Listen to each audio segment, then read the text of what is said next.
네, 21대 총선의 민심을 분석해 보겠습니다.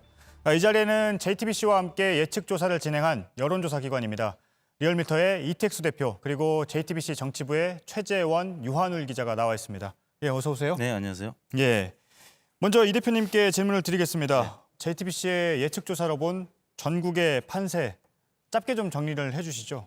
네, 작년 패스트트랙 때부터 이 양극단의 정치가 계속 이어져 왔었는데 이번 총선에서는 영남과 호남 간의 지역 감정이 다시 좀 심화됐다. 그래서 지역주의 정치가 다시 복원된 측면이 있고요.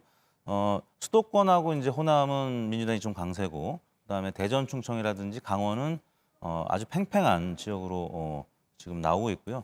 영남은 미래통합당이 지금 강세를 보이고 있습니다. 그래서 세대 간의 대결도 대결이지만 지역 간의 대결이 또 다시 복원된 측면이 있다고 할 수 있겠습니다. 예, 지상파 3사의 네. 출구조사와 JTBC의 예측조사 같은 점과 차이점이 있다면 어떻게 봐야 할까요? 네, 지금 조사 결과는 뭐 방송 3사와 이제 JTBC 결과가 비슷하게 나오고 있는데요. 조사 방법은 좀 달랐습니다.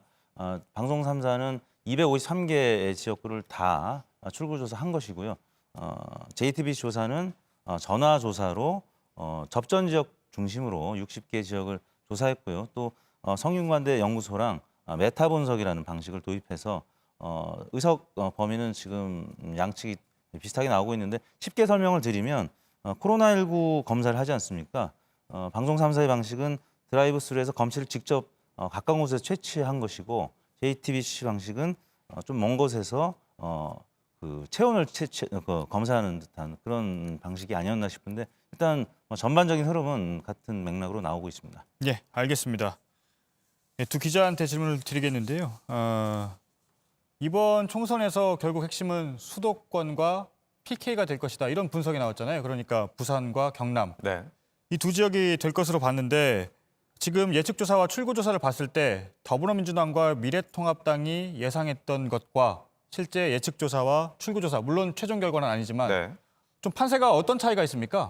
일단 큰 틀에서 민주당이 기대했던 것은 130석 더하기 알파, 여기에 시민당까지 더해서 뭐 일당 더해서는 이제 과반 의석을 기대를 했었는데, 지금 뭐 저희 예측조사나 출구조사를 봤을 때는 이 1차 목표는 좀 가까워졌다라고 볼 수 있겠으나, 다만 수도권 같은 경우에는 당초에 지난 총선에서 82석을 얻었기 때문에 이것보다 10석을 더할 수 있다, 90석 이상도 가능하다, 이렇게 기대를 했었는데, 지금 현재 출구조사 상황을 보면 수도권에서 굉장히 경합 지역이 많은 상황입니다. 그래서 좀 더 개표를 지켜봐야 되는 상황이고, 또 이 현상 유지, 그 PK 지역, 부산 경남 지역은 지난 총선에서 8석을 얻었는데 현상 유지 가능하고 그 이상도 기대할 수 있다라고 얘기를 했었는데, 부산 지역 같은 경우에는 현재 출구조사상으로는 민주당이 좀 우세를 장담하기 힘든 상황이고, 대부분의 지역이 좀 경합 상황이라서 좀 더 개표를 지켜보겠다는 입장입니다. 예, 통합당은 어떻습니까? 네, 통합당이 선거 직전 내놓은 예상 의석수는 지역구만 120석입니다. 서울에서 강남 3구를 포함해서